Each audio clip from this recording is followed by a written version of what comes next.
আচ্ছা, শুরুর যে হাদিসটা দেখিয়েছিলেন যে শুরুর যে মানে হেডিংটা ছিল যে অতর্কিত হামলা করা বৈধ। এখানে কিন্তু বলা হয় নাই যে এটা ফরজ, ওয়াজিব। এটার পরে আসতেছি। না, সেটা শুরুটা সেটা ছিল বৈধ। ফরজ নাকি জি, ওয়াজিব নাকি বৈধ সেটা তো আলোচনার জি, জি। বিষয়বস্তুই না। আপনি তো আচ্ছা, আমি সরাসরি একটু অস্বীকার একটু ভাই করেছিলেন। ২ মিনিট বাশার লাগবে ভাই, ভাই। বাশার ভাই জি। আপনি তো ১ম এ সরাসরি অস্বীকার করছিলেন। আপনি তো বলছিলেন, "না, এটা নাই।" আপনি সরাসরি বলছিলেন যে, "না, এটা নাই।" আমি যখন দেখাইলাম তখন আপনি বলতেছেন, "ভাই আছে কিন্তু এটা তো ফরজ না ভাই। এটা তো বৈধ, এটা তো ফরজ না।" ভাই এইভাবে আচ্ছা, কথা বললে তো হবে না ভাই। আচ্ছা, আপনি আমি তো আমার তখন মতো করে একটু বলি আপনি ভাই। তো আমি একটু আগে আমি ভাই ভুল হতে বাশার পারে, ভাই একটু স্বাভাবিক। জি। বাশার ভাই একটু আগে আপনি টোটালি জিনিসটা অস্বীকার করতেছিলেন। একদম অস্বীকার মুখের উপরে অস্বীকার করতেছিলেন।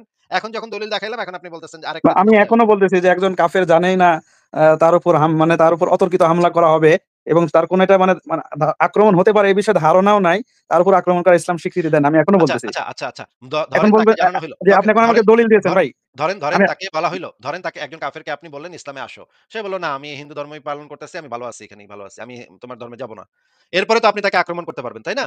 না, না, না, আমি এটা বলতেছি না। আচ্ছা। ঠিক আছে ভাই, ওইটা নিয়ে আমরা একটু পরে আলোচনা করতেছি। আচ্ছা, আপনার ব্যাখ্যাটা আমি আমরা একটু শুনবো বলি নে ভাই, ২ মিনিট শুনবো নে। লাগে। ভাই ২ মিনিট। আপনি দয়া করে এইখানে যেটা লেখা আছে এটা হচ্ছে সহিহ মুসলিম শরীফের ব্যাখ্যা গ্রন্থ থেকে আমি আপনাকে দেখাচ্ছি। আপনি চাইলে আমার বইও খোলা আছে, বই থেকেও বের করে দেখাবো, অসুবিধা নেই। আপনি এইখানে যেটা লেখা আছে সেটা একটু আগে পড়ে শুনান ভাই। আচ্ছা, মুসলমানগণের বিরুদ্ধে যুদ্ধ আরম্ভ না করিলেও সকল ধর্ম ও বর্ণের কাফিরদের বিরুদ্ধে প্রথমে জিহাদ শুরু করিবে, যতক্ষণ পর্যন্ত না তাহারা ইসলাম গ্রহণ করে অথবা জিজিয়া ইসলামী রাষ্ট্রে অমুসলিমদের উপর ধার্যকৃত কর প্রদান না করে। আর ইহা দ্বারা আল্লাহ তাআলার কালেমা সমুন্নত করা, দিন ইসলামের মর্যাদা দান এবং কুফুরের দাপট ধ্বংস করা উদ্দেশ্য। আর এই ধাপের কার্যক্রম হিজরি নবম সনে হযরত আবু বকর সিদ্দিক রাদিয়াল্লাহু তাআলা আনহু এর জবানিতে এই ধাপের ঘোষণা দেওয়া হয়েছিল। আল্লাহ সুবহানাহু ওয়া তাআলা সূরা তাওবায় ইহার বিস্তারিত বিবরণ দিয়েছেন। আল্লাহ তাআলা ইরশাদ করেন, অনন্তর যখন হারাম মাসসমূহ অতীত হইয়া যাবে, তখন ওই মুশরিকদেরকে তোমরা যেখানেই পাও হত্যা করো এবং ধৃত করো আর অবরোধ করো এবং প্রত্যেক ঘাটির অবস্থানসমূহে তাদের লক্ষ্য করিয়া বসিয়া যাও। অতঃপর তাহারা যদি কুফর হইতে তওবা করিয়া লয় এবং নামাজ আদায় করিতে থাকে এবং যাকাত দিতে থাকে, তবে তাদের পথ ছাড়িয়া দাও। নিশ্চয়ই আল্লাহ তাআলা অতীব ক্ষমাশীল পরম দয়ালু। সূরা তাওবা ৫ নম্বর আয়াত। সূরা তাওবার অপর আয়াতে আল্লাহ তাআলা ইরশাদ করেন, তোমরা যুদ্ধ করো ওই সকল লোকদের বিরুদ্ধে যাহারা আল্লাহ ও কিয়ামত দিবসের উপর ঈমান রাখে না। আল্লাহ ও তাঁর রাসূল যাহা হারাম করিয়া দিয়েছেন তাহা হারাম করে না আর গ্রহণ করে না সত্য ধর্ম, যতক্ষণ না তাহারা বশ্যতা স্বীকার করত জিজিয়া কর প্রদানে স্বীকৃতি জ্ঞাপন করে। আচ্ছা। এই মানে পৃষ্ঠাটার যে হাদিসের যে ব্যাখ্যা গ্রন্থ এটার ১ম লাইনটা একটু আমাদেরকে আগে একটু বুঝায় দেন। এখানে কি বলা আছে ভাই ১ম লাইনে? আচ্ছা ভাই, এটা আমি ১ টা মিনিট, আমার একটু কথা ছিল। তাহলে স্পষ্ট হতো। আমি বলব? আপনি যেটাই বলবেন দলিল সহ বললেন, অসুবিধা নেই, বলেন। আচ্ছা, এটা দলিল দিতে হবে না, এমনি মানে বোঝা যাবে। দলিল প্রয়োজন হলে হয়তো দেওয়া যাবে। বা আমার কাছে এই মুহূর্তে নাই, হয়তো জোগাড় করে দিতে হবে। অনুমতি আছে তো নাকি? হ্যাঁ, হ্যাঁ, অবশ্যই বলেন। জি। ধরুন একটা যুদ্ধের পরিস্থিতি চলতেছে। ধরুন রাশিয়া, ইউক্রেন, আমেরিকা, এরপরে ইসরায়েল, গাজা, এরা সবাই একসাথে যুদ্ধের পরিস্থিতি চলতেছে। তো আমি উদাহরণটা এভাবে দিচ্ছি। ধরুন আমার দেশেও যুদ্ধের মধ্যে ইনভলভ আছে। তো আমরা সবাই জানি যে তার সাথে আমার শত্রুতা বা তার সাথে আমার একটা মারামারি চলতেছে, যুদ্ধ চলতেছে। এটা কিন্তু আমার জানা আছে। যে ধরুন কথার কথা বলতেছি, পাকিস্তান আমাদের উপর আক্রমণ করতেছে। আমরাও পাকিস্তানের উপর আক্রমণ করতেছি। এটা আমাদের পরিস্থিতি উভয় জানা আছে। এখন কোন কারণে ধরুন যে, এই যে রাশিয়া ইউক্রেন যুদ্ধ হচ্ছে, এটা তো প্রতিদিন যুদ্ধ হচ্ছে না। হয়তো ২ দিন বন্ধ আছে, এরপরে ১ দিন যুদ্ধ হচ্ছে। তো এটা কিন্তু উভয় জানে যে আমাদের উপর আক্রমণ হতে পারে। এবং আক্রমণের কারণটা হয়তো স্পষ্ট বা অস্পষ্ট। স্পষ্টই ধরলাম যে তাদের সাথে আমাদের শত্রুতা, যেকোনো কারণে শত্রুতা, এটা প্রমাণিত। এখন যুদ্ধ চলতেছে। এই মুহূর্তে তো ভাই আপনি আমাকে মেরে পালায় গেছেন। অবশ্যই আপনি জানেন যে আমার যদি শক্তি থাকে আমি আপনাকে ধরে মারবো। স্বাভাবিক কথা। তো এই মুহূর্তে তো আমি আপনাকে না, আমি কি এখন বলব যে আসেন ভাই যুদ্ধের ময়দানে আসেন, আমি এখন আপনাকে যুদ্ধ করব। আপনি আমাকে মাইরা পালায় গেছেন। এখন তো আমি আপনার উপর অতর্কিত হামলা চালাতেই পারি। কারণ আপনিও জানেন যে সে চালাতে পারে। এমন হলে তো মানে আমি আকবারা হামলা চালাতে পারি, তাই না? আচ্ছা, আপনার বক্তব্য হচ্ছে যে এই কারণে আপনি আকবরে আ আ জি, ওই তাদের যে বিরুদ্ধে বনু আক্রমণ মুস্তালিকের কথা বললেন, তারা ইসলামের উপর আগে আক্রমণ করেছে। একটা ইসলামের উপর যুদ্ধের আগে আক্রমণ পরিস্থিতি। করেছে এটা জি, জি, জি, এটার জি, জি, দলিলটা একটু জি। দেখান। এটার দলিলটা একটু দেখান এটা তাহলে। এই মুহূর্তে আমার কাছে নাই। তবে এটা তাহলে দলিল তারা না থাকলে তো আপনি এটা বলতে পারবেন না ভাই। দলিল না থাকলে তো আপনার কথা না, উইথড্র এটার করতে হবে। মানে দলিল আছে, আমি আমার কাছে আমি নাই যদি ভাই। আমি যদি কোন কথা বলি তারপর যদি আমি দেখাইতে না পারি দলিল তাইলে আমি আমার কথা উইথড্র করব। এটা আপনাকে আমি গ্যারান্টি দিতেছি। আমি কথা তুইলা নিবো। আমি বলব যে না ভাই এটার দলিল আমি দেখাতে পারছি না। আমি তাহলে আমার আমি কথা এই মুহূর্তে দেখাতে পারতেছি না তাহলে আসলে। আপনি এটা আপনার কথা আমি উইথড্র ওভাবে প্রস্তুতি নিয়ে আসি নাই ভাই। তাহলে তাহলে ভাই উইথড্র করতে হবে ভাই। কথা উইথড্র করতে হবে। কথা উইথড্র করেন। এবার আপনি আমাদেরকে এই যে জি, এইখানে যে জিনিসটা লেখা আছে আপনার কথা কিন্তু আমি শুনছি মনোযোগ দিয়ে। আপনার জি। কথা ভাই সত্য না। আপনি যেটা বলেছেন সেটা সত্য না। আপনাকে আমি সেটার দলিলও বের করে দেখাবো। যাদের সাথে নবী মোহাম্মদের ন্যূনতম কোনো শত্রুতা ছিল না তাদেরকেও মোহাম্মদ আক্রমণ করছে, আক্রমণের হুমকি দিচ্ছে। আমি আপনাকে সেটা একদম একটা করে বাইর করে দেখাবো। আপনি যদি থাকতে পারেন তাহলে একটা, একটা করে বের করে দেখাবো। আমি সব দলিল নিয়া বইসা আছি ভাই। আপনাকে ধন্যবাদ যে আপনি সেই প্রসঙ্গগুলা তুলছেন এবং আমারও সুযোগ হইতেছে সেই দলিলগুলা বের করে দেখাবার। এটাতে আমি অত্যন্ত আনন্দিত। কিন্তু আপনি চলে যায়েন না, দলিলগুলা দেইখা যায়েন। আপনাকে এই যে যেটা দেখাচ্ছি আমি সেখানে লেখা আছে মুসলমানগণের বিরুদ্ধে যুদ্ধ আরম্ভ না করিলেও সকল ধর্ম ও বর্ণের কাফেরদের বিরুদ্ধে ১ম এই জিহাদ শুরু করিবে। শুধুমাত্র এই লাইনটার অর্থটা কি আমাদেরকে একটু বলেন ভাই। এটা রাসূলের হাদিস? আমি আপনাকে তো বলি নাই যে এটা রাসূলের হাদিস ভাই। না ভাই, আপনি কেন তাহলে তো এটা দলিল দলিল হতে মানে এখন মানে আমরা যেহেতু স্ট্যান্ডার্ড নিচ্ছি আয়াত অথবা হাদিস, তাহলে তো এটা আসলে ভাই ঠিক হবে আমি না। তো আপনাকে বলি নাই যে এটা রাসূলের হাদিস। আমি বলেছি জি, যে জি, জি। আমি আপনাকে বলে দিয়েছি যে এটা হচ্ছে সহিহ মুসলিম গ্রন্থের ব্যাখ্যা গ্রন্থ। আপনি যখন আপনাকে হাদিস দেখিয়েছিলাম ব্যাখ্যা তখন তো আপনি জি, জি। বলেছিলেন, কথাটা শুনে নেন, কথাটা শেষ করতে দেন। আচ্ছা, আচ্ছা বলেন। জি। যখন আমি আপনাকে হাদিস দেখিয়েছিলাম তখন আপনি বলেছিলেন যে, "না ভাই এই হাদিসের ব্যাখ্যাটা জানতে হবে, ব্যাখ্যাটা দেখতে হবে।" এই কারণে আমি আরো সহজ করে দিছি আপনার জন্য। হাদিস গ্রন্থের যে ব্যাখ্যা গ্রন্থ, সেই ব্যাখ্যা গ্রন্থ এখন নিয়ে আসছি। এখন কারণ আপনি না হলে তো পিছলায়া যাবেন। আপনি তো মাছের মতো ফস করে বাইরা যাবেন। এই কারণে আমি কি করেছি, হাদিস গ্রন্থের ব্যাখ্যা পর্যন্ত নিয়ে আসছি। আপনি যাইবেন কই? পলাইবেন কোথায়? পালাইতে পারবেন না ভাই। হ্যাঁ? মানে আপনাকে আমি মানে ছোট করার জন্য বলছি না কিন্তু এই রকমের অ অ অ মানে বিষয় আমরা ইতিপূর্বে অনেক দেখেছি। মুসলিমরা এসে যখন দেখা যায় যে মানে বিপদ হয়ে গেছে, হাদিস আমি বের করে ফেলাইছি তখন খালি পিছলানোর চেষ্টা করে। না ভাই এটা দ্বারা এটা বোঝানো হয় নাই, ওইটা দ্বারা এটা বোঝানো হয় নাই। এগুলা পিছলানোর চেষ্টা করে। এই কারণে কোন পিছলানোর যেন সুযোগ কেউ না পায় সেই কারণে আমি হাদিসের আপনি যখন হাদিসের ব্যাখ্যা বুঝতে হবে, আমাদের হাদিসের ব্যাখ্যা বুঝতে হবে এটা বলেছেন। এই কারণে আমি হাদিসের ব্যাখ্যাও বের করে রাখছি ভাই। আপনি যাইবেন কোথায় বলেন? এখন এই হাদিসের ব্যাখ্যা গ্রন্থ থেকে আমি আপনাকে দেখাচ্ছি ওই হাদিসের ব্যাখ্যাতে ইমাম নববী থেকে শুরু করে অন্যান্য ব্যাখ্যাকারকগণ যারা মুহাদ্দিস, ইসলামে যারা হাদিসের ব্যাখ্যা করে প্রখ্যাত মুহাদ্দিসরা তারা সেই হাদিসের ব্যাখ্যা কি করেছেন সেই হাদিস গ্রন্থের ব্যাখ্যাটা নিয়ে আসছি। এখন আপনি বলতেছেন ভাই এটা তো হাদিস না। হাদিস তো আপনাকে একটু আগে দেখাইছি ভাই। যখন আপনাকে দেখাইছি যতক্ষণ পর্যন্ত না ইসলাম কবুল করবে ততক্ষণ কিতাল করতে থাকবে। সেটা আপনাকে দেখাইছি তখন আপনি বলছেন ভাই ব্যাখ্যা জানতে হবে ভাই ব্যাখ্যা জানতে হবে। যখন ব্যাখ্যা দেখাচ্ছি তখন বলতেছেন ভাই এটা তো কোরআনও না হাদিসও না। তাহলে আমরা এটা মানব কেন ভাই? যখন আবার হাদিস দেখাবো তখন আবার বলবেন না ভাই এই হাদিসের একটা ব্যাখ্যা আছে ব্যাখ্যাটা জানতে হবে ভাই। যখন ব্যাখ্যা দেখাবো তখন আপনি বলবেন না ভাই এটা তো ব্যাখ্যা এটা তো হাদিসও না কোরআনও না। তাহলে আমি এটা মানব কেন? ভাই এই টাইপের মানে মানে এগুলা তো ভাই খুবই মিথ্যা কথা হয়ে যাচ্ছে। আপনি তো ভাই তাহলে প্রতারণা মানে জনগণ দেখতেছে ভাই। দর্শকরা দেখতেছে ভাই। দর্শকরা দেখতেছে এবং তারা বুঝতেছে যে আপনি প্রতারণার আশ্রয় নিচ্ছেন। আপনি না, না মিথ্যা ভাই, কথা আমার জানার বলতেছেন। কমতি থাকতে পারে না। আমি তো মানে আমি যদি জাইনা মানে লুকাইতাম তাহলে মিথ্যা হতো। কিন্তু আমি কিন্তু আমার কাশেম জানার ভাই কমতি আপনাকে থাকতো। আপনাকে যখন আমি হাদিস দেখাইছি তখন আপনি বলেন নাই যে এটার ব্যাখ্যা দেখতে হবে? জি, জি অবশ্যই বলেছি। যখন ব্যাখ্যা দেখাইলাম তখন আপনি বলেন এই যে এই ব্যাখ্যাটা যখন বের করলাম ব্যাখ্যা গ্রন্থ, হাদিসের ব্যাখ্যা গ্রন্থ তখন আপনি আবার বলতেছেন এটা তো ভাই হাদিসও না কোরআনও না। তাইলে আমি মানব কেন? ভাই তাইলে এটা কেমন কথা হইল ভাই? না, আমি এই কথা বলেছি যে ব্যাখ্যা করতে হবে। এখন ব্যাখ্যাটা কি মানে উনি করেছেন এটাই মানে দলিল নাকি আমিও করতে পারি? অবশ্যই এটা বা এটা ইসলামিক ফাউন্ডেশন থেকে বের হওয়া একটা প্রতিষ্ঠিত বই যেটা হচ্ছে সহিহ মুসলিমের ব্যাখ্যা গ্রন্থ যে বইটা বাংলাদেশের মাদ্রাসাগুলোতে পড়ানো হয়। এইটা হচ্ছে গিয়ে অত্যন্ত প্রখ্যাত একটা গ্রন্থ। ইমাম নববীর বই থেকে এই কালেকশন গুলো নেওয়া হয়েছে। ইমাম নববী ইসলামের ইতিহাসে অত্যন্ত গুরুত্বপূর্ণ মুহাদ্দিস, সবচাইতে বড় মুহাদ্দিসদের ভিতরে একজন। হাদিসের উপরে সবচাইতে বড় পণ্ডিত যারা তাদের ভিতরে একজন হচ্ছে ইমাম নববী। আপনি কি বলেন ভাই? জি, জি উনি অবশ্যই কারণ একজন কি বড় মাপের মুহাদ্দিস। ইমাম নববীর ব্যাখ্যা বাদ দিয়ে কি আপনার ব্যাখ্যা ইসলাম নিবে নাকি? আপনার ব্যাখ্যার কি কোন দাম আছে নাকি ভাই? ইমাম নববীর ব্যাখ্যা আপনি নিবেন না, আপনার ব্যাখ্যা নিবো। এটা না, না, কেমন না কথা আমি বলেন ভাই? ওই মানে ওইভাবে কথাটা বলা মানে বলিনি। আমি বলতেছি যে এটার কিন্তু প্রেক্ষাপটটা যে আছে, এই প্রেক্ষাপটও কিন্তু হাদিসের কিতাবের মধ্যে আছে। প্রেক্ষাপট ভাই এখানে লেখা আছে। প্রেক্ষাপটও এই হাদিসের ভিতরে লেখা আছে। মুসলমানগণের বিরুদ্ধে যুদ্ধ আরম্ভ না করিলেও সকল ধর্ম ও বর্ণের কাফেরদের বিরুদ্ধে প্রথমেই জিহাদ শুরু করিবে। যতক্ষণ পর্যন্ত না তাহারা ইসলাম গ্রহণ করে কিংবা জিজিয়া প্রদান না করে। কারণ কোরআনে আল্লাহ পাক বলেছেন সূরা তাওবার ৫ নম্বর আয়াত, মুশরিকদেরকে যেখানেই পাও হত্যা করো। এবং সূরা তাওবার ২৯ নম্বর আয়াত, যতক্ষণ পর্যন্ত না তারা ইসলাম কবুল করে ততক্ষণ পর্যন্ত তাদের বিরুদ্ধে যুদ্ধ করতে থাকো। আচ্ছা ঠিক আছে। আপনাকে আমি এটা দেখাইছি। আপনি যদি না মানেন তাহলে তো ভাই আপনাকে আমি জোর করে মানাইতে পারব না। কিন্তু আপনাকে আমি রেফারেন্স জি, গুলো জি। বের করে দেখাতে পারব। আচ্ছা ভাই, শুধুমাত্র এগুলো রেফারেন্স বিষয়ে আমি পরবর্তীতে কোনো সময় ইনশাআল্লাহ আমি না, না আপনার পরবর্তী হবে না ভাই। ইয়ে করব। পরবর্তী হবে না ভাই। পরবর্তী হবে না। আজকে দুধ কা দুধ, পানি কা পানি হয়ে যাবে। আমি এখন আপনাকে তাফসিরে ইবনে কাসির থেকে একটা পৃষ্ঠা দেখাচ্ছি। তাফসিরে ইবনে কাসির এটা হচ্ছে সূরা তাওবার যে ব্যাখ্যা লেখা আছে সেখানে এই জিনিসটা লেখা আছে। আপনি একটু উক্ত আয়াতাংশ এরপরে কি লেখা আছে আমাদেরকে একটু পড়ে শোনাবেন ভাই?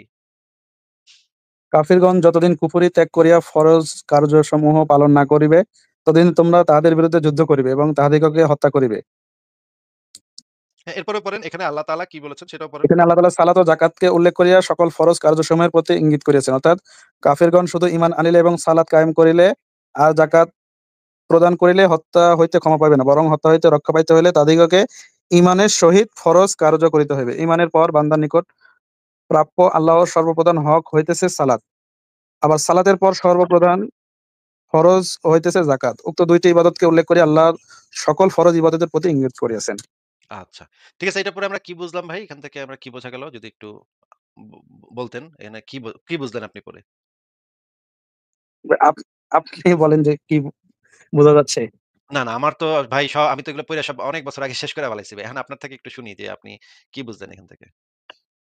এখানে আচ্ছা আমি একটু ওই যে শুরুর দিকে একটু মানে দেখলাম। রাসূল সাল্লাল্লাহু আলাইহি ওয়াসাল্লামের ইন্তেকালের পর কিছু সংখ্যক মুসলমান যারা ইসলাম মানে গ্রহণ করেছিল, তো তারা যাকাতকে অস্বীকার করেছিল। এটা আমি হ্যাঁ, যতটুকু জি, হ্যাঁ। যাকাতকে অস্বীকার করেছেন। তখন আবু বকর সিদ্দিক রাদিয়াল্লাহু তাআলা আনহু তাদের বিরুদ্ধে জিহাদ ঘোষণা করেছেন। কারণ এটা একটা ইসলামের ফরজ হুকুম। হুম, তো এখন আমি ইসলাম গ্রহণ করলাম। ইসলাম মানে তো নিজেকে সঁপে দেওয়া, মেনে নেওয়া। তাহলে ইসলাম মানে আমি যাকাত দিব এটাই তো মানছি। এরপরে যখন বলতেছি যে আমি যাকাত দিব না, তার মানে তো আমি ইসলামকে মানতেছি না। হ্যাঁ, এইখানে কিন্তু শুধুমাত্র যারা জাকাত প্রদানে অনিচ্ছুক তাদের কথা এখানে শুধুমাত্র তাদের বিরুদ্ধে যুদ্ধ করে নাই আবু বকর।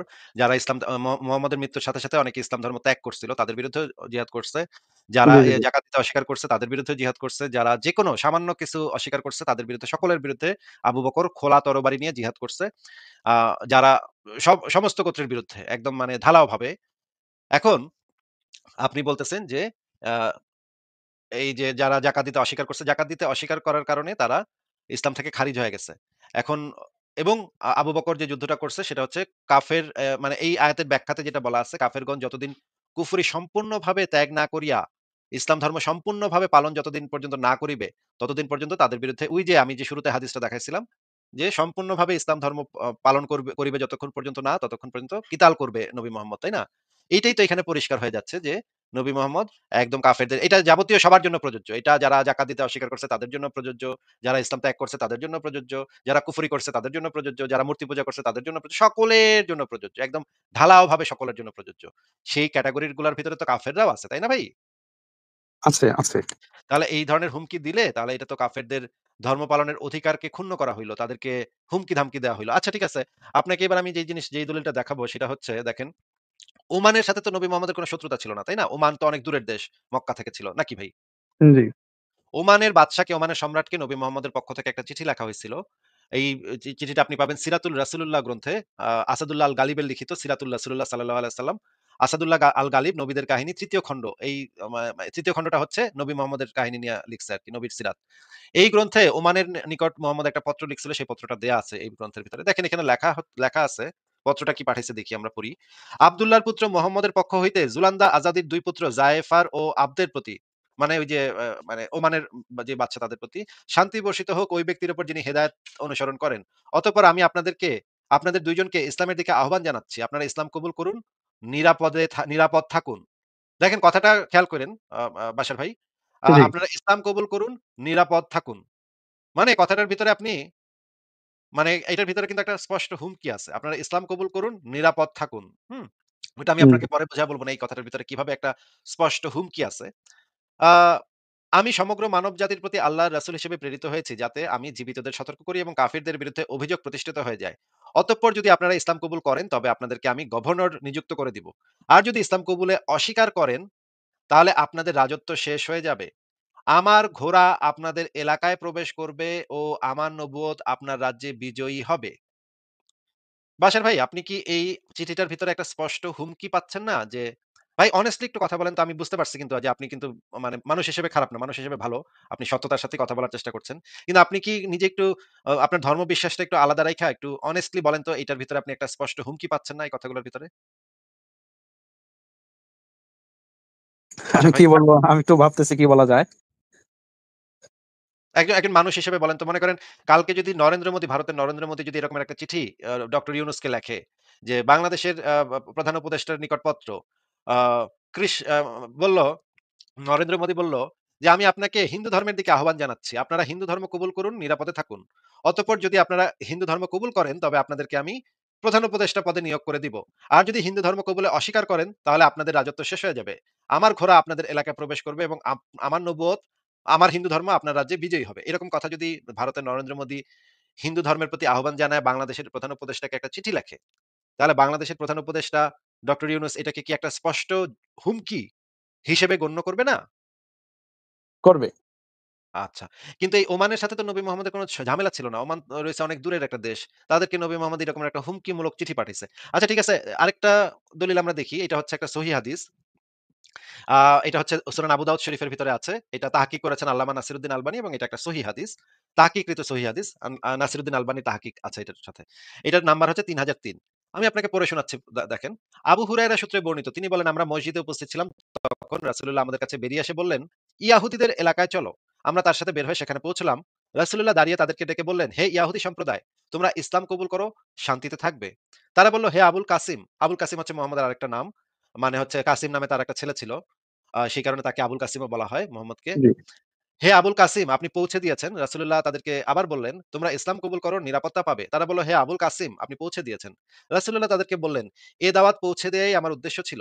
তৃতীয়বারও তিনি একই কথার পুনরাবৃত্তি করে বললেন, জেনে রাখো এ ভূখণ্ডের মালিকানা আল্লাহ ও তার রাসূলের। আমি তোমাদের এ ভূখণ্ড হতে বিতাড়িত করতে চাই। সুতরাং তোমরা কোন জিনিস বিক্রি করতে সক্ষম হলে বিক্রি করো, অন্যথায় জেনে রাখো এ ভূখণ্ডের মালিক আল্লাহ ও তার রাসূল।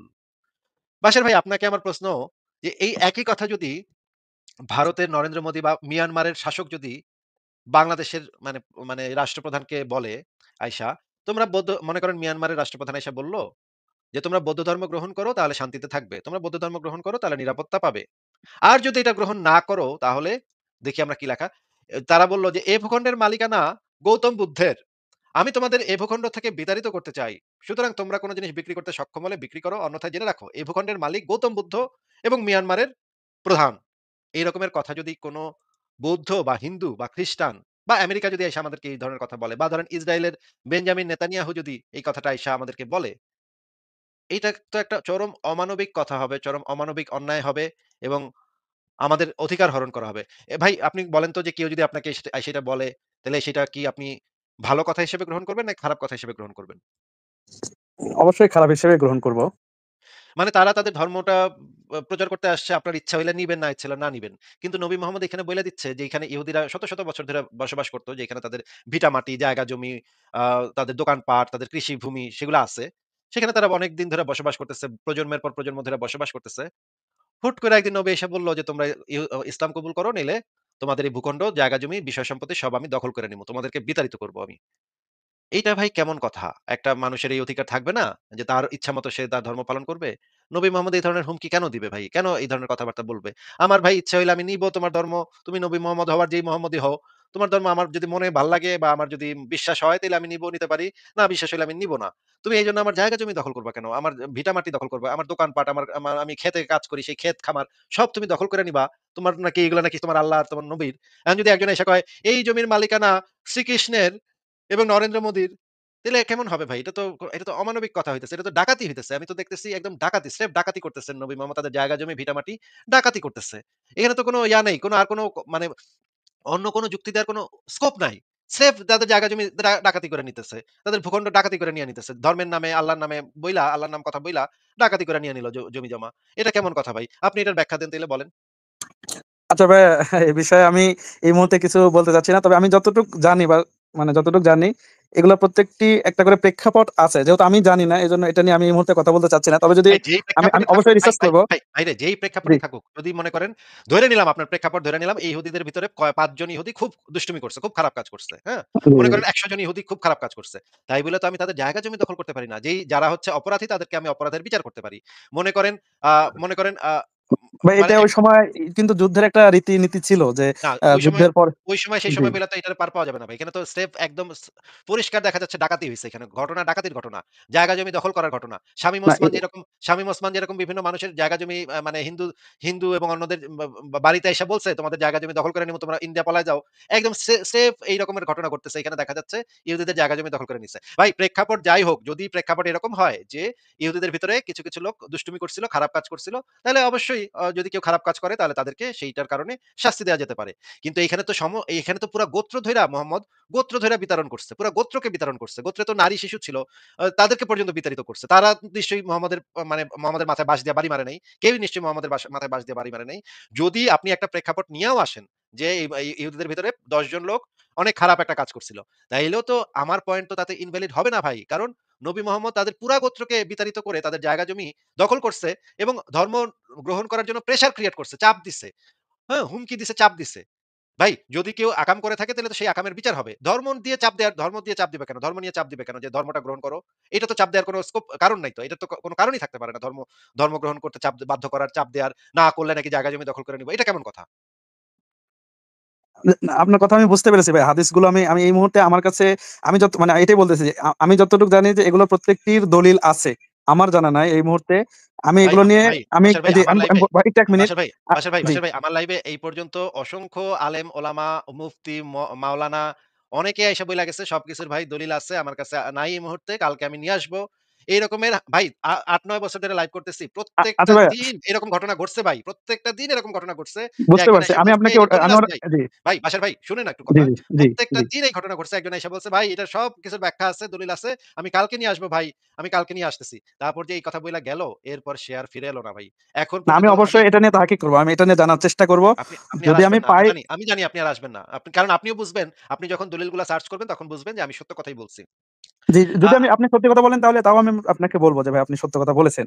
আর যদি আচ্ছা, আমি দলিল পাই আমি আপনাকে জানানোর চেষ্টা অবশ্যই করব। কারণ আমি জানি যে এগুলার অবশ্যই মানে এগুলোর জবাব, এগুলোর উত্তর আছে। এটা আচ্ছা আমি ঠিক আছে, বিশ্বাস করি। ঠিক হয়তো আছে। আমার বিশ্বাস ভুলও হতে অবশ্যই। পারে কথা হ্যাঁ, হ্যাঁ। আমার ঠিক আমার আছে। বিশ্বাসটা ভুলও হতে পারে। আমি জানি যে এগুলোর দলিল অবশ্যই আছে।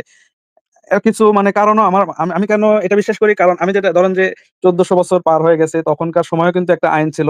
তখনকার সময় রোম কেন্দ্রিক একটা শক্তি বা ক্ষমতা ছিল। যে তারা ওই সময় এই যে এতগুলো আইন হলো ইসলামের, তারা কিন্তু ওইভাবে বিরোধিতা করে নাই। তাহলে কেন করে নাই? আমি এই মুহূর্তে জানি না। দলিলগুলো আমার খুঁজতে হবে ভাই। আমি যদি খুঁজে না পাই, হয়তো আমি কোনো আমার ওস্তাদের কাছে জিজ্ঞাসা করলাম বা কোনো বড় আলেমের কাছে জিজ্ঞেস করলাম। আমি অবশ্যই রিসার্চ আচ্ছা। করব। এটা আমি আপনাকে কথা দিচ্ছি। ঠিক আছে। যদি তাহলে আপনি আমি আরেকটা দাবি করেছিলেন, সেই দাবিটা আমি একটু খণ্ডন করে দেই। আপনি বলেছিলেন নবী মোহাম্মদ আকবর এত কাফেরদেরকে মানে করত না। এই যে দেখেন বুখারী শরীফের ইসলামিক ফাউন্ডেশন ৩৫৪৯ নম্বর হাদিস।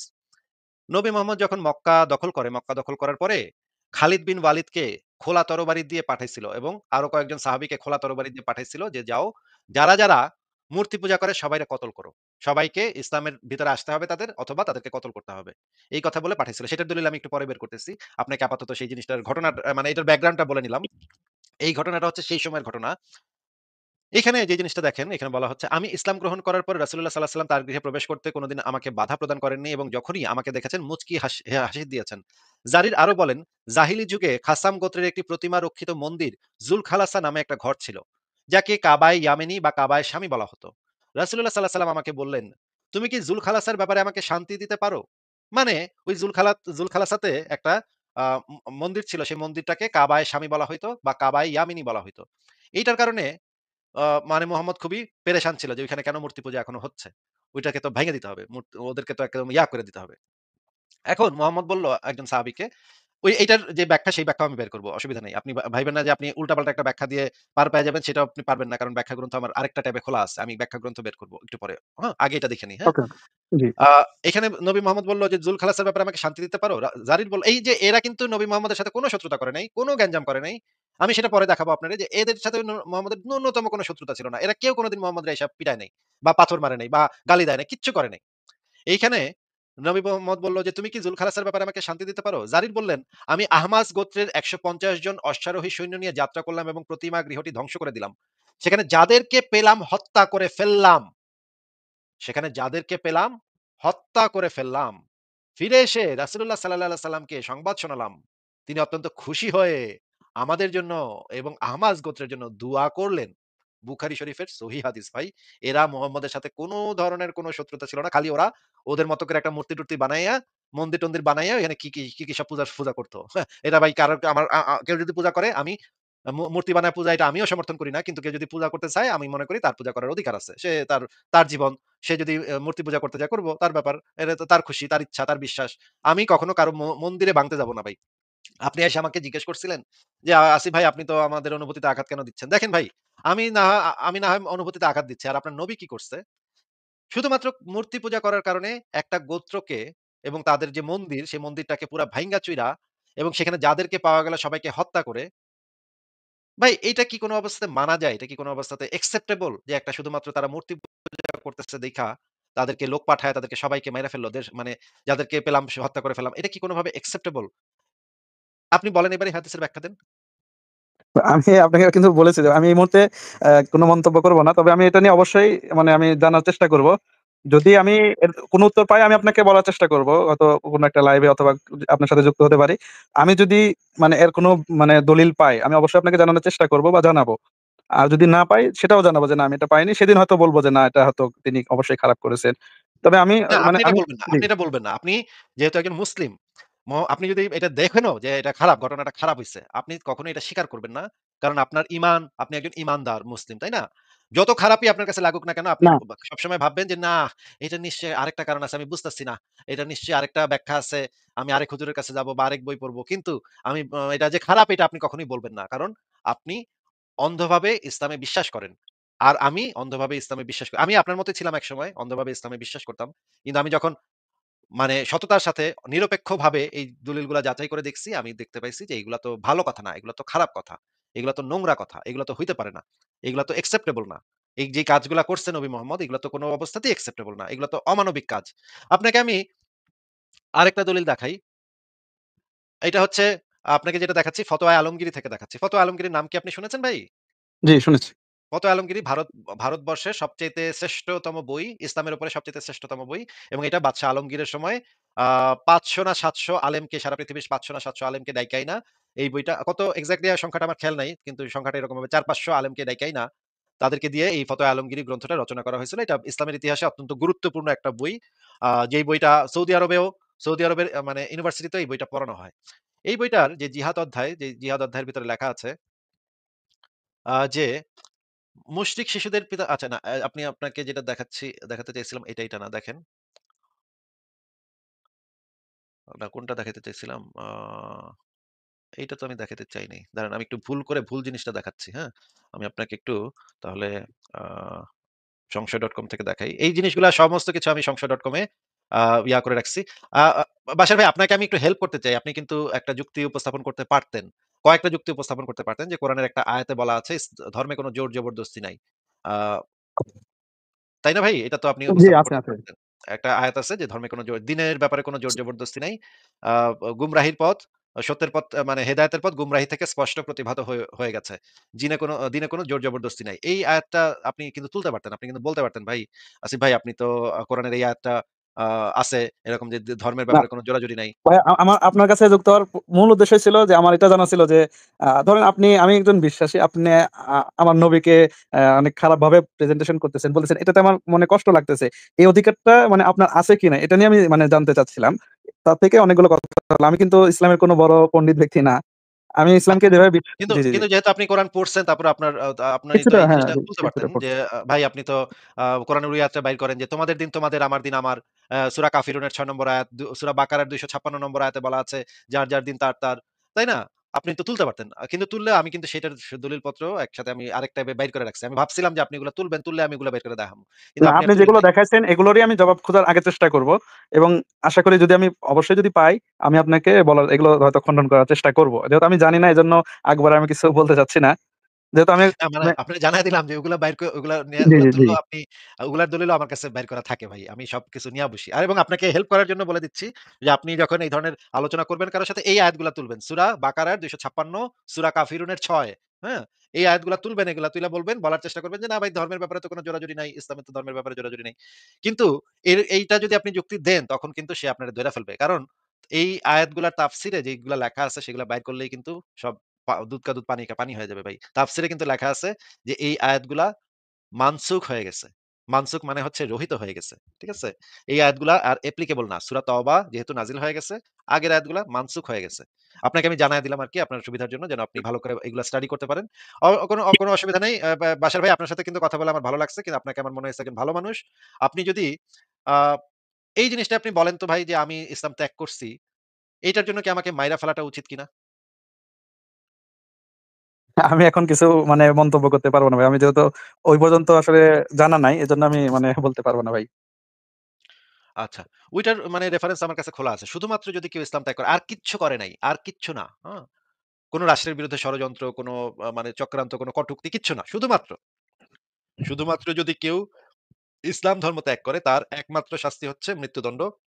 যদি সেই ব্যক্তি পাগল এবং শিশু না হয়ে থাকে তাহলে। আর নারীদের ক্ষেত্রে বিধানটা হচ্ছে তাদেরকে সারা জীবনের জন্য কারাগারে প্রেরণ করতে হবে। তাদেরকে আটকায় রাখতে জেলে দিতে হবে। আমি আপনাকে বলে দিলাম, আপনি এটা চেক করে দেখেন, আমার কথা সঠিক কিনা। দলিল প্রমাণ সহ চেক করে দেখেন। কিন্তু আপনার কাছে কি মনে হয় যে একজন মানুষের মানে ওই ধর্মগুলা বাদ দিলাম, দলিল প্রমাণ এখন বাদ দিলাম। আপনার কাছে কি মনে হয় একজন মানুষের এই অধিকারটা থাকা উচিত না? যে সে কি বিশ্বাস করবে, কি বিশ্বাস করবে না এটা সে নিজে বাইছা নিবে? এটা তো অবশ্যই মানে আছে এবং মানে এটা তো অবশ্যই অধিকার আছে। অধিকারটা থাকা উচিত, তাই না? আপনার যেরকম একজন হিন্দু যদি হিন্দু ধর্ম ত্যাগ করে মুসলিম হয়ে যায়, এই আমার অধিকারটা তো যতটুক তার থাকা উচিত, জি, জি। তাই না? আমার যতটুক জানা আছে সেই অধিকারটা থাকা উচিত এবং আছেও। আমার যতটুক জানা আছে এই হিসেবে বললাম। আপনার জানাটা ভুল। আমি আপনাকে সেটা নিয়ে যখন আলাপ করব তখন আমি দেখায় জি, দিবো। জি, জি। কিন্তু অধিকারটা তো থাকা উচিত প্রত্যেক মানুষের। এটা তো মানবাধিকার। এটা তো সব মানুষের এই অধিকারটা থাকা উচিত, তাই না? জি, অবশ্যই। আর কেউ যদি মনে করেন ইহুদি থেকে মুসলিম হইতে চায়, তার তো এই অধিকারটা থাকা উচিত। সে নিশ্চিন্তে কোন ধরনের ভয়-ভীতি ছাড়াই ইহুদি থেকে মুসলমান হইতে পারে যেন এই অধিকারটা তো থাকা উচিত নাকি? হ্যাঁ, অবশ্যই। একইভাবে কোন মুসলিমেরও তো মুসলিম যদি ইসলাম ছাইড়া খ্রিস্টান হইতে চায়, এই অধিকারটা তো তার থাকা উচিত, তাই না? এখন এই বিষয়ে তো আমার সঠিক জানা নাই। আপনি যে ও হিসেবে প্রশ্ন আগের প্রশ্নের করতেছেন ভাই উত্তরটা আমি আপনি বলি সুন্দর করে দিছিলেন। ভাই আগের প্রশ্নের উত্তরটা তো সুন্দর করে দিয়ে দিলেন, না হ্যাঁ, আমি থাকা এখানে উচিত। একটু কৌশল হ্যাঁ, আমি এখানে একটু কৌশল আপনাকে করতেছি ভাই। যখন আমি একটু জিজ্ঞেস করলাম স্বীকার জিজ্ঞেস করতেছি করলাম ভাই। ইহুদি থেকে মুসলমান হওয়ার অধিকার থাকা উচিত কিনা? তখন সুন্দর করে উত্তর দিলেন, হ্যাঁ, থাকা উচিত। আবার কিন্তু যখন জিজ্ঞেস করলাম মুসলিম থেকে খ্রিস্টান হওয়ার অধিকার থাকা উচিত কিনা? আপনি বললেন, ভাই আমি তো এটা ভাই আমি রাজনীতি এটা আমি কিছু কৌশল অবলম্বন করতেছি, এটা আমি স্বীকার করতেছি। আর এটার কারণ হলো ধরুন যতগুলো ধর্ম আছে আমি ইসলাম ধর্ম গ্রহণ করতেছি এটা তো জেনেই করতেছি যে অবশ্যই এটা 100% সত্যি না, ধর্ম। না, না। না, সবাই জেনে ইসলাম ধর্ম গ্রহণ করে না ভাই। হ্যাঁ, এই মানুষ আমি যখন আসতেছি ছোট ভাই। জি, আমি একটা বলতেছি ভাই। মুসলিম পরিবারে যখন এখন জন্মগ্রহণ করে, জি, জি, জি, জি। তখন তো তার জানার আগেই তো সে মুসলমান হয়ে যায়। জানার আগে নুনু কাইটা দেন আপনারা। কেমনে কি ভাই? না, এখন কিন্তু ইহুদি খ্রিস্টানরা নুনু কাটে ওটা মূল না, বিষয় না। সভ্য পৃথিবীতে এখন নুনু কাটাকাটি মানে ইয়া হয়ে গেছে। আপনার ভাই ইসলামে তো জি। মেয়েদের পর্যন্ত নুনু কাটার বিধান আছে। হ্যাঁ? ইসলামে মেয়েদের পর্যন্ত খতনার বিধান আছে। আপনাকে আমি সেটাও বের করে দেখাবো। আপনি যদি জি, না দেখতে আছে, চান। আছে এটা অবশ্যই আছে। এটা আমি জানি। এটা আমি জানি। ভাই এগুলা এখন জাতিসংঘ থেকে একদম নিষিদ্ধ করে রাখা হইছে। এই যে মানে বিশেষ করে মেয়েদেরটা একেবারে কঠিনভাবে নিষিদ্ধ, আইনত দণ্ডনীয় অপরাধ। আর ছেলেদের ক্ষেত্রে আপনার সভ্য পৃথিবীতে এখন মানে এই জিনিসটা কমানোর চেষ্টা করা হয়। কিন্তু অনেকে মানে না কিন্তু এটা কমানোর চেষ্টা করা হয়। যাই হোক, আপনাকে যেটা বলতে চাচ্ছি যে পরিবার থেকে অ যে আ ধর্মটা মানুষ পায়, সেটা তো চাপাই দেওয়া হয়, তাই না? না এটাই আমি বলতে চাচ্ছি যে আমি কিছু তো কৌশল অবলম্বন করছি। আর এটার মানে কারণ হলো যে ইসলাম সে যদি জেনে একদম আপনি যেটা বলতে হ্যাঁ, আচ্ছা যেটা চাপায় দেওয়া হয়। এখন চাপায় দেওয়ার ক্ষেত্রে সে যদি ইসলামকে মনে করে যে না তার যুক্তিতে মনে হয় যে না ইসলাম এটা সঠিক না, ইসলাম এটা মিথ্যা ধর্ম কথার কথা। সে যখন চিন্তা ভাবনা করবে ওই মুহূর্তে অবশ্যই তার একটা অধিকার থাকা উচিত। কিন্তু সে যদি একবার মানে আমি যতটুকু ইয়ে করে মানে বলতেছি যে সে যদি ইসলামকে জেনে বুঝে আসলে আচ্ছা এইজন্যই ভাই কিন্তু আমরা জি, এই বিষয়ে আমার একটা প্রশ্ন আছে ভাই। যখন জি, কেউ ইসলাম ধর্ম গ্রহণ করতে চাচ্ছে, তখন কি আপনারা তাকে জিজ্ঞেস করেন যে, "তুমি ইসলামের সবকিছু ভালোভাবে যাই না বুইঝা ইসলাম কবুল করতেছো?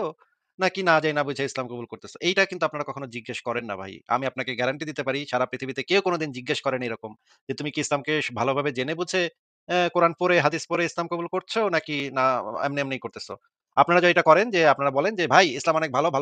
আসেন ভাই নবী অনেক ভালো ছিল। আসেন ভাই ইসলামে আসলে আপনি এইটা পাইবেন, সেটা পাইবেন।" এই ধরনের কিছু দাওয়াতি কাজকর্ম করেন। তখন একজন হিন্দু যদি আপনাদের এই দাওয়াতে মানে মানে মানে কনভিন্সড হয় যে সে মনে করে, "হ্যাঁ, ঠিকই তো আমারও এই ভাই তো ঠিক কথাই কইছে। চল ইসলাম কবুল করি।" তারপরে সে ইসলামটা কবুল করে ফেলে তখন কিন্তু আপনারা তারে জিজ্ঞেস করেন না যে, "তুমি কি সবকিছু ভালোভাবে জেনে বুঝে কবুল করতেছো নাকি করতেছো না?" এটা কিন্তু জিজ্ঞেস করেন না। আচ্ছা সে ধরেন একটু হালকা পাতলা যাই না ইসলাম কবুল করল। এরপরে কবুল কইরা দেখলো যে হায়! এইটা কি ধর্মে আইলাম? এটা কোপাকুপির ধর্ম, জঙ্গিবাদী ধর্ম কথাবার্তা বলা ভাই। আমি এই ধর্মে থাকবো না ভাই।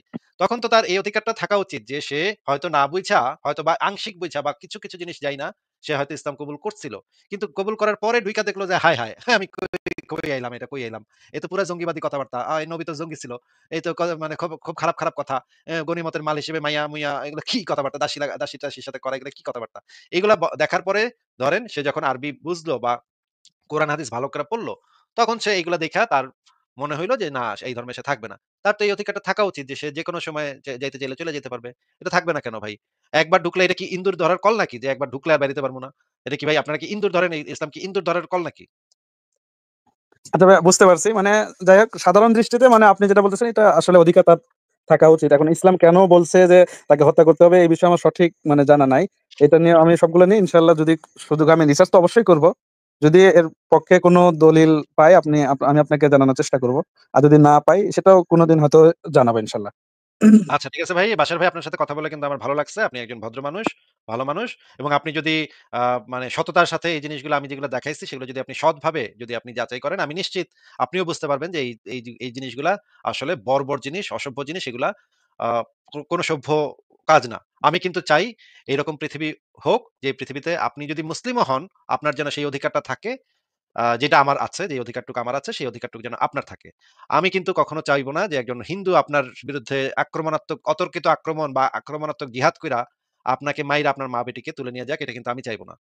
ঠিক একইভাবে আমি এটাও চাইবো না যে আপনারা একজন হিন্দুর বিরুদ্ধে আক্রমণাত্মক জিহাদ কইরা তাদের মা-বেটিকে গনিমতের মাল বানায় নিয়ে আসবেন, এইটাও আমি চাইবো না। আমি চাইবো যে জেনেভা কনভেনশন এ যেটা আছে, কেউ কারো মা-বেটিকে তুলতে পারবে না, গনিমতের মাল বানাইতে পারবে না, দাসী বানাইতে পারবে না। এইটা আমি সাপোর্ট করি। এখন এটা কিন্তু আপনার জন্য ভালো, আমার জন্য ভালো, হিন্দুর জন্য ভালো, বৌদ্ধের সবার জন্য ভালো। আমরা সেই মতাদর্শটা প্রচার করি যে প্রত্যেক মানুষের অধিকার থাকবে, প্রত্যেক মানুষের মর্যাদা থাকবে। এই মর্যাদা নিয়ে সে যেন বসবাস করতে পারে। কিন্তু সমস্যাটা হচ্ছে আপনার ধর্ম এবং অন্য ধর্মগুলাও অন্য অনেকগুলা ধর্মই একই কাজ করে। যে ধর্মগুলা শুধু নিজেরটা বুঝে, অন্যেরটা বুঝে না। নিজে গিয়া গনিমতের মাল আনবে কিন্তু অন্যরা গনিমতের মাল নিয়ে গেলে, তাদের মা-বেটিকে তুলে নিয়ে গেলে তখন বলব, আমার অমানবিক কাজ আমার মা-বেটিকে নিয়ে গেছে।" ভাই এটা তো ঠিক না ভাই, হ্যাঁ? জি ভাই, এগুলো বিষয়ে আমি জানার চেষ্টা করব। ঠিক আছে বাশার ভাই, তাইলে আপনি আইসেন। আর যদি আপনি এমন মনে করেন যে আপনি একা আপনার এই দলিল প্রমাণ আমি এত বাইর করতেছি, একা আপনি পারবেন না। তাইলে আপনি ২-১ জন আলেমকেও নিয়ে আসতে পারেন আপনার সাথে। আমি আপনাকে এই সুবিধাটা দিয়ে দিচ্ছি। আপনি ৩ জন বড় আলেমকে নিয়ে আসতে পারবেন। আপনারা ৪ জন থাকবেন আর আমি একা থাকবো। কোন সমস্যা নাই। আপনি আসবেন আর ৩ জন বড় আপনার পছন্দ অনুসারে ৩ জন বড় আলেমকে নিয়ে আসবেন। আপনারা ৪ জন, আমি একা। এটাতেও যদি আপনি রাজি থাকেন তাইলে আমি রাজি আছি। আচ্ছা ভাইয়া, কথার কথা আমি যেমনি জিজ্ঞেস করতেছি, ধরেন আপনার যতগুলো সংশয় আসে বা জানার মানে বিষয় আছে, ওগুলো যদি যুক্তি, দলিল, প্রমাণ সহ যদি সবগুলোর খণ্ডন করে, আপনি কি আবার ইসলামে ব্যাক করবেন? যদি এই যদি ইসলামে, আচ্ছা আমি হয়তো একটু ইয়ে করছি যে আপনি কথা যে আপনি প্রথমত বলছিলেন যে আমার এটা খেয়াল ছিল না যে আমার কাছে এমন যুক্তি নাই যে আল্লাহ আছে। এজন্য আমি মানে সেটা এখনো যুক্তি পাই নাই, জন্য আপনি এখন মানে বিশ্বাস করতেছেন, এটা আমি হয়তো ভুলে গেছিলাম। এগুলো যদি সবকিছু খণ্ডন করা হয় তাহলে তো ইসলামে ফিরবেন নাকি? না, না, আপনি যদি আমাকে প্রমাণ করতে পারেন যে আল্লাহ আছে। মনে করেন যদিও আপনি এটা কখনো পারবেন না। নবী মুহাম্মদ এটা পারে নাই যে আল্লাহ আছে এটার কোনো প্রমাণ দিতে। এটা নবী রাসূলরা পর্যন্ত প্রমাণ দেয় নাই। নবী রাসূলরা বলছে এটা প্রমাণের বিষয় না, এটা ঈমানের বিষয়। এটা গায়েবে ঈমান আনতে হবে। নবী রাসূলরা এই কথা বলে গেছে। তার মানে আপনি তো পারবেনই না। জেনে নবীরাই দিতে পারেন নাই, আপনি কেমনে দিবেন ভাই? এখন ধরেন তারপরে তর্কের খাতিরে ধরে নিলাম আপনি আমাকে প্রমাণ করে দিলেন আল্লাহ আছে। এটা যদি আপনি প্রমাণ করতে পারেনও, যদিও এটা সম্ভব না। যদি আপনি প্রমাণ করতে পারেনও, তাহলে আমি তখন সেটা মাইনে নিব যে হ্যাঁ, আল্লাহ আছে। তার মানে এইটা না যে আমি সেই আল্লাহর উপাসনা করব, তা কিন্তু না। আমি মাইনে নিব যে আল্লাহ আছে কিন্তু আমি সেই আল্লাহর উপাসনা করব না। কারণ জি। আমার উপাসনা পাইতে হইলে যেই আল্লাহ এই ধরনের বাজে কথাবার্তা কোরআনের ভিতরে বলছে, গনিমতের মাল বানাও, কাফেরদের আচ্ছা মাইরা ভাই, তাদের মা-বেটিকে এটা আমি গনিমতের ২য় মাল বানাও। প্রশ্ন আপনাকে বলব। এটা আমি এইগুলা তো আরেকটা ২য় প্রশ্ন করব। এগুলা তো সেটা এই হলো, আল্লাহকে তো আমি কখনো মানে যেই আল্লাহ বলছে বাচ্চা মেয়ে বিয়ে করতে পারো তোমরা, তোমরা দাসী বানাইতে পারো, মানুষকে দাসী বানাইতে পারো। এই আচ্ছা ভাই, আল্লাহর কাছে আরেকটা আমি প্রশ্ন কোনদিন করলে এগুলো আসবে। আচ্ছা, আচ্ছা। এই আল্লাহর কাছে ভাই আমি কখনো আমার মাথা নত করব না। দরকার হইলে আমি জাহান্নামে অনন্তকাল জ্বলতে রাজি আছি। কিন্তু এই রকমের একটা অসভ্য বর্বর একটা সত্তা, অসভ্য বর্বর ইতর একটা সত্তা, যে সত্তাটা মানুষে ভেদাভেদ সৃষ্টি করে, মানুষে দাঙ্গা লাগায়, খুনাখুনি শিক্ষা দেয়, কাফের মারতে শিক্ষা দেয়। এই আল্লাহর কাছে আমি মাথা নত করব না। আমি শয়তানের পক্ষে দরকার হইলে শয়তানের পক্ষে চলে যাবো। আমি বলব হ্যাঁ, ঠিক আছে আল্লাহ আছে, ঠিক আছে আল্লাহ অনেক পাওয়ারফুল। ঠিক আছে। কিন্তু আমি তোর কাছে আমি মাথা নত করব না। কারণ তুই খারাপ কথা বলছস। তুই নোংরা কথা বলছিস কোরআনের ভিতরে। এগুলা জঙ্গিবাদী কথা, এগুলা অমানবিক কথা। আমি সিনা টান কইরা জাহান্নামে চলে যাব। আচ্ছা ভাই, এটা আরেকটা প্রশ্নে মানে আপনার কথাগুলোই আসবে। দ্বিতীয়ত আমার ২য় প্রশ্ন সেটা হলো যে যদি আপনার যতগুলো সংশয় আছে ইসলামকে নিয়ে, এগুলোর যদি আপনার সংশয়গুলো খণ্ডন করা হয়, তাহলে কি আপনি ইসলামকে যে বর্বর মনে করেন, এগুলো যদি খণ্ডন করা হয়, তখন তো আবার যদি আল্লাহর প্রমাণও পান, তখন তো আল্লাহকে মানতে আপনার কোনো অসুবিধা মানে থাকার কথা না। আ আপনিও যেরকম অভিযোগ করতেছেন যে কাফের মারতে শিখায়, এটা হয়তো কথা আমি বলতেছি যে প্রেক্ষাপট আছে জন্য এরকম নাজিল হইছে। আপনি বলছেন যে না, আপনি আমাকে প্রমাণ দেখাচ্ছেন। আমার কাছে এই মুহূর্তে হয়তো প্রমাণ নাই। বা যদি থাকে আমি পাবো, যদি না থাকে হয়তো পাবো না। তাইলে এই আপনার যত সংশয় আছে ইসলামকে নিয়ে, এগুলো যদি সংশয়গুলো খণ্ডন করা হয়, তখন তো আপনি মানে ইসলামকে আর বর্বর বলবেন না, তাই তো?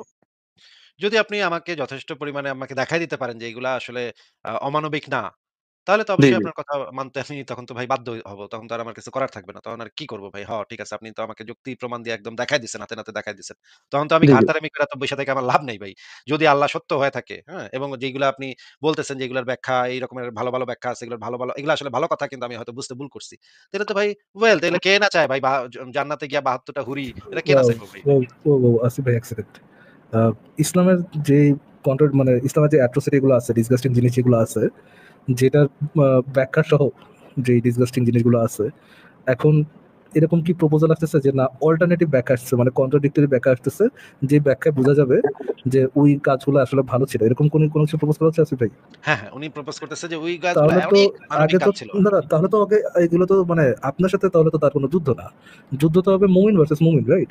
যে সকি ব্যাখ্যা কোনটা, মানবিক ব্যাখ্যা সকি ব্যাখ্যা, নাকি ওনাদের ওনাদের ক্লাসিক স্কলাররা, সেই স্কলারদেরকে অন্যান্য স্কলাররা আব্বা বলে ডাকতে হয় আর কি, সেই স্কলারদের ব্যাখ্যাটা হচ্ছে গিয়ে সকি ব্যাখ্যা। সকি ব্যাখ্যা কোনটা এটা নিয়ে তো হচ্ছে তাদের আগে ইয়েটা করতে হবে যে হ্যাঁ আমরা ইয়ে করছি, আমরা দুজন বিতর্ক বিতর্ক করছি, বাহাস টাহাস করছি, বাহাস করে আমরা বুঝতে পারছি যে এই নতুন যে ব্যাখ্যা, যে যা কোনো আগের কোনো আলেম ওলামা কোনো আব্দুল্লাহ বুঝে নেই, আমরা নতুন বুঝছি সামহাউ, এই বুঝটা হচ্ছে গিয়ে সকি বুঝ।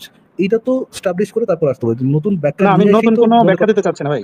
আরে ভাই একটু একটু থামেন ভাই, আমি কথাটা একটু শেষ করতে হবে।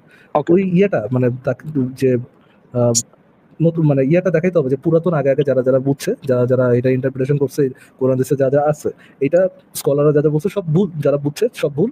নতুন এই যে সখী ব্যাখ্যা নিয়ে আসছি, যে এটা আইনে দেখালেই তো হবে না, তাদেরকে তো কনভিন্স করতে হবে যে হ্যাঁ এটা হচ্ছে নাও অবজেক্টিভ ব্যাখ্যা, যে হ্যাঁ এইটাই একমাত্র সখী ব্যাখ্যা, এটা তো স্টাবলিশ করতে হবে, রাইট?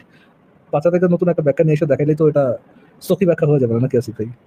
হ্যাঁ, কিন্তু মানে মনে করেন ইসলামের এই জিনিসগুলোর ব্যাখ্যা মনে করেন ইমাম ইবনে তাইমিয়া এই একটা ব্যাখ্যা দিয়ে গেছে। এখন যদি উনি যদি আরেকটা ব্যাখ্যা দিতে চান, তাহলে তো আগে ইমাম ইবনে তাইমিয়ারে কবর থেকে উঠাইয়া ২ টা থাপ্পড় মারতে হবে যে, "তুই বেটা এরকম ভুল ব্যাখ্যা দিয়ে গেছিস কেন?" আমি তো ভাই সেই ব ইসলামের সবচাইতে বড়, বড় আলেমদের ব্যাখ্যাই পড়ে শেষ করে ফেলাইছি। সেগুলোর বইগুলো আপনাকে দেখাইছি। আর আপনি যদি একটা ভিন্ন মানবিক জিনিস দেখাইতে চান, আগে তো সেই ইমাম বুখারী, ইমাম মুসলিম, ইমাম আবু হানিফা, ইমাম ইবনে তাইমিয়া, ইমাম নববী এদের সবাইরে কবর থেকে উঠাইয়া আগে পিটাইতে হবে। যে তোরা এরকম ভুলভাল লেখছস কেন? হ্যাঁ?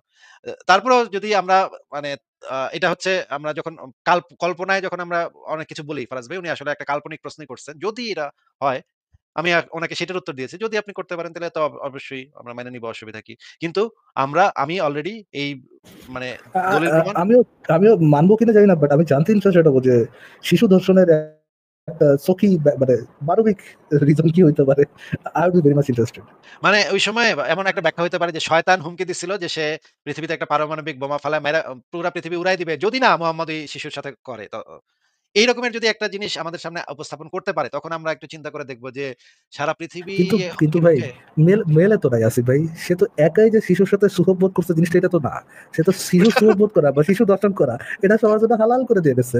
বলেন তো সেটা আমি দেখি একটু এটা পরে জাস্টিফাই বলতাম করা ভাই। তো।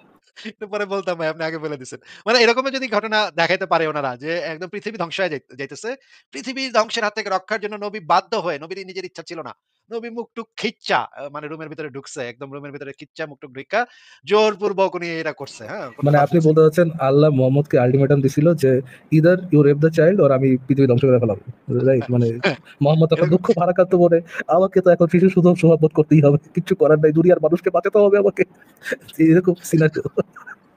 মানে এটা যদি এরকম হয়, ভাইয়া, হ্যালো। তাহলে তো এই ব্যাখ্যাটা সঠিক ব্যাখ্যা হবে না।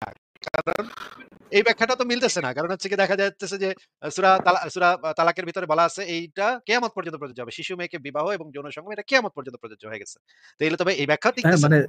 যতক্ষণ পর্যন্ত মুমিনরা শিশু সুহবত না করবে, শিশু দর্শন না করবে, যদি কখনো এমন হয় যে মানে তারা তারা মনে করেন যে একটা সময় তো আসবে আসবে যে আল্লাহর নাম নেওয়ার মতো কেউ থাকবে না, তখন আবার ইয়াটি আসবে যে আপনার বিভিন্ন নবী টবি আবার আসবে, রাইট? আল্লাহর নাম না নিলে এক ধরনের ব্যবস্থা, আর যদি শিশু দর্শন না করে, হ্যাঁ, তাহলে সরাসরি ব্লাস্ট, আল্লাহ আকবার বলে আল্লাহ নিজেই ফাটা দিবেন। একটা অ্যাস্ট্রয়েড দিয়ে আল্লাহ করবো আল্লাহ আকবার মারা দিচ্ছে পৃথিবীর উপরে। শিশু কিন্তু ফারাজ দর্শন ভাই করবি না, তুই করবি না, তোর বাপে করবে। বাশার ভাইয়ের যে কাজটা করতে হবে যে উনার ওই ব্যাখ্যাটা শুধু নিয়ে আসলেই হবে না। এই ১৪০০ বছর ধইরা বিভিন্ন ইসলামী বিশ্ববিদ্যালয়ে যেই বড়, বড় আলেমদের বই পড়ানো হচ্ছে, আমি তো সেখান থেকেই জিনিসগুলা দেখাচ্ছি। সেই বইগুলাও তো পরিবর্তন করতে হবে তাহলে। উনার তো কাজ তখন অনেক বাইরে যাবে। যে সৌদি আরবে গিয়া আলেমদের সাথে বইসা আলেমদেরকে সেই ব্যাখ্যাগুলা দিতে হবে এবং তাদেরকে বুঝাইতে হবে যে আক্রমণাত্মক জিহাদ করা কেন হারাম বা কেন এগুলা ঠিক না। অন্যের অধিকার হরণ করা কেন ঠিক না, এগুলো তো বুঝাইতে হবে। এটা তো অনেক বড় কাজ। বাশার ভাই আপনার মানে ইয়াটা ভালো, আপনার নিয়তটা ভালো। কিন্তু ভাই এটা প্র্যাকটিক্যাল না আসলে। না, আমি যদি প্র্যাকটিক্যালটাই পাই তাহলে আমি আপনাকে বলব। আমি তো বলছি যে আমি রিসার্চ আর যদি করব, আমি জানার চেষ্টা করব। বাসার বাসার ভাইয়া, ইন হাইপোথেটিক্যাল সেন্স যদি আপনি দেখলেন যে যে বর্বর যে ইন্টারপ্রিটেশন আছে, ওই বর্বর ইন্টারপ্রিটেশনই হচ্ছে সকি ইন্টারপ্রিটেশন, দেন আপনার নেক্সট মুভটা কি থাকবে? এটা আমি পরবর্তীতে জানাবো ইনশাআল্লাহ। না, ঠিক এক না? সেকেন্ড, এক সেকেন্ড। জি। আমি বুঝি নাই। মানে আপনি আসিফ ভাইয়ের থেকে আগে ইয়ে চাচ্ছেন, মানে আগেই আগে ইয়ে চাচ্ছেন যে মানে আগে উত্তর চাচ্ছেন যে আমি যদি এই ইন্টারপ্রিটেশন হাইপোথেটিক্যালি নিয়ে আসতে পারি, then what will be your next move? এইটার অ্যান্সারটা আপনি আসিফ ভাইয়ের থেকে একটা সৎ উত্তর চাচ্ছেন। বাট আমরা একই কোশ্চেন আপনাকে করলে আপনি সৎ উত্তরটা দিবেন না। মানে আপনি বলতেছেন পরের পরটা পরে দেখা যাবে। এরকম কিছু? ধরেন যে আমার কোনো একটা কারণে আমি এরকম বলতেছি। কোন কারণ? আচ্ছা, মানে ফারাজ ভাই থাক, যদি বলেন এরকম যে ফারাজ আমি ভাই ছেড়ে প্রেশার দিব। দিয়েন না। ফারাজ ভাই প্রেশার দিয়েন না। উনি একজন ভালো মানুষ, ভালোভাবে কথা বলছে এবং অনেকগুলা জিনিস ক্ষেত্রে উনি বলছে যে এই জিনিসটা তো এই হাদিসটা ও পইড়া তো আচ্ছা, আসলে ওকে। ভালো লাগতেছে না। এটা তো আসলে হতে পারে না। এটা তো হওয়া উচিত না। উনি এটা বলছে যেটা উনার মানে মুসলিমদের থেকে আমরা আশা করি না। সাধারণত যে মুমিনরা আসে তারা বলে কি যে খারাপ জিনিস দেখলে বলে, "না আমার নবী করছে তার মানে এটা ভালোই করছে।" এই যে যত খারাপই হোক আমার নবী যেহেতু করছে এটা ভালোই করছে। এরকম করে কিন্তু উনি সেই পর্যায়ে সেই মানে উনি উনার নৈতিকতার স্ট্যান্ডার্ডটা নিচে নামান নাই। উনি বলছে যে, "হ্যাঁ, এই হাদিসটা পড়লে তো আসলে খারাপই মনে হইতেছে। এটার নিশ্চয়ই কোনো ব্যাখ্যা আছে কিন্তু এই হাদিসটা পড়লে তো খারাপই মনে হইতেছে।" এটা উনি স্বীকার করছে কিন্তু ফারাজ ভাই। একজন বাংলার প্রখ্যাত ফিলোসফার নাম হচ্ছে আম, কি জানি ওর নামটা ভুলে গেছি মনে হয়। আল্লামা মুফাপাকলা উনি একদিন বলেছিলেন, ৭২টা হুরের লোভ দেখিয়ে যদি আমার চরিত্রকে ঠিক রাখা যায়, আলহামদুলিল্লাহ, আলহামদুলিল্লাহ, এটা তো ভালো কাজ। এটা আমার চরিত্র ঠিক থাকতেছে। তো তো ফাইন, এটা তো মানে অ্যাটলিস্ট ওই ওই লেভেলের কথা বলেন, এটা তো ভালো জিনিস। হ্যাঁ, হ্যাঁ। বাশার ভাই বলেন তাহলে শেষ কথাটা বলে যান আপনি তাহলে। আচ্ছা ভাইয়া, শেষ কথা আমি তো যে বলছি আমি এগুলো বিষয়ে অবশ্যই জানার চেষ্টা করব এবং যে মানে যে ব্যাখ্যাটা এস্টাবলিশ আসছে, যেটা ব্যাখ্যা আছে সেগুলোই আমি জানার চেষ্টা করব এবং আমার কাছে যদি কোনো কারণে মনে হয় যে আপনাদের হয়তো বোঝার ভুল হচ্ছে, আমি হয়তো আপনাদেরকে সেগুলো আমি খণ্ডন করার চেষ্টা করব। তবে আমি আগে নিজে জানার চেষ্টা করব অবশ্যই। আর